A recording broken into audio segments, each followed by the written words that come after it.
सबैलाई नमस्कार छ। सधैँ झै म पनि आज अमलाको त्यो तितौरा बनाउन गइरहेको छु।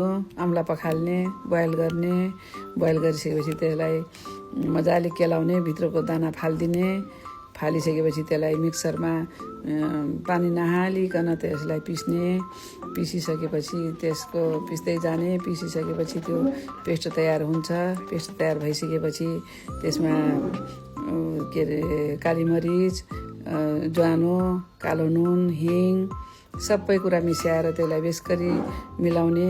मिलाइसकेपछि त्यसलाई अनि एउटा प्लास्टिकको केही बिछाएर त्यसलाई सानो बनाएर सुकाउने। सुक्छ, मजासँग पेस्ट बन्दैछ, सानो गरेर हाल्ने, त्यसलाई सुकाइदिने। सुकाएपछि घाममा पछि सुकाएको पनि म देखाउँला हजुरहरूलाई। त्यसपछि त्यो कुनै डब्बामा प्याक गरिदिए पनि हुन्छ। पेट दुखेको सबै राम्रो हुन्छ। सबैले माया गरिदिनु होला। थ्याङ्क यू, धन्यवाद छ।